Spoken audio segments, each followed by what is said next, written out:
Nightfall gradually descended.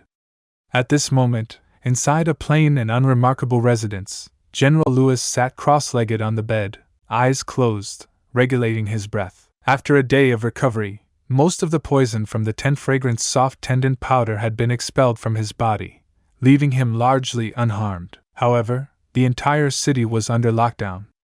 Every checkpoint and major road was sealed off, and red wanted posters were plastered everywhere.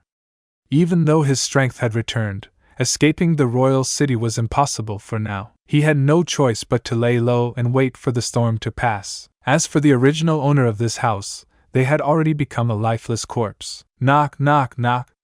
Suddenly, there was a knock at the door. General Lewis's eyes snapped open as he instinctively reached for the sword beside him. Who is it? In the living room, several elite Redfire Army guards tensed up.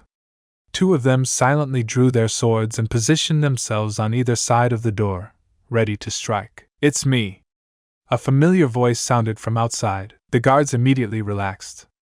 Peering through the door crack, they confirmed the visitor's identity before swiftly opening the door. Standing outside was a man dressed in black, his appearance unremarkable at first glance.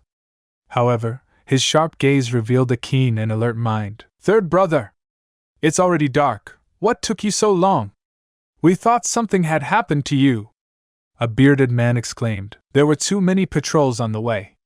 If not for my quick thinking, I might not have made it back, the black-clad man said as he removed his hat and took a deep gulp from a water cup on the table. How did it go? Did you complete the mission? The bearded man glanced outside cautiously, ensuring no one had followed before shutting the door tightly. Mission accomplished. I've made contact with our allies. They will arrange for us to be escorted out of the city tonight, the black-clad man reported. That's great news. I'll inform the general immediately. The bearded man grinned in relief. Just as he was about to enter the bedroom, the door swung open. General Lewis stepped out with a firm stride, his complexion restored to normal. No need to report. I heard everything. He gave the black-clad man a once-over before nodding in approval. Well done, third brother. If I make it out of this crisis, you'll be rewarded handsomely. It was my duty, General. I dare not claim credit, the black-clad man replied humbly, lowering his head. You are all my most trusted men. No matter where we go, whether we leave this city or even West Lacosia, I will ensure you live a life of wealth and security, General Lewis declared. Thank you, General. The Redfire Army guards bowed in gratitude. Third brother, did you notice anything else outside? General Lewis asked. There are few pedestrians, but patrols are everywhere. All the checkpoints are heavily guarded.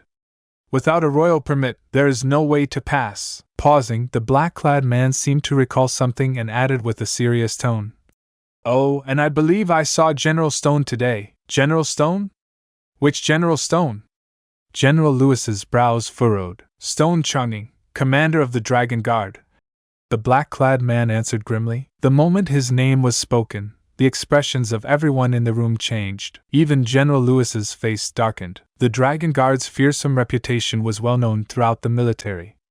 Some even called them the finest elite force in all of West Lacosia. Any one of their members could easily qualify as a field officer in another unit, and as the commander of the Dragon Guard, Stone Changning was an opponent whose strength was immeasurable. Even at his peak, General Lewis had never been certain he could defeat him. If they were surrounded by the Dragon Guard, there would be no escape. Third brother, are you sure it was Stone Changning?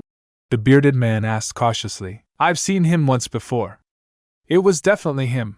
There's no mistake, the black-clad man confirmed. Then this is serious trouble, the bearded man muttered, his brow deeply furrowed. If it had been just regular patrols, they could have fought their way out if necessary. But against Stone Changning and the Dragon Guard?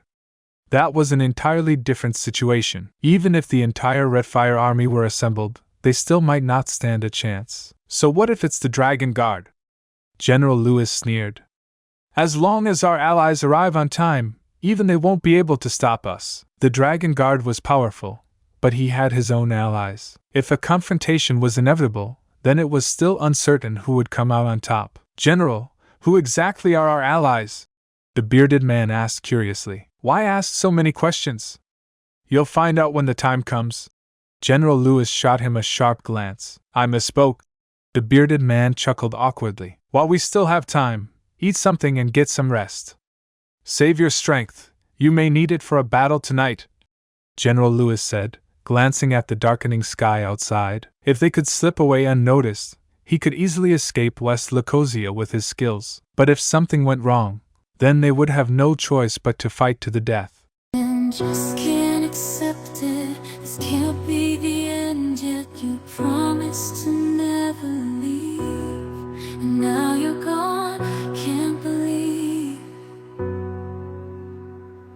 I can feel the world slipping away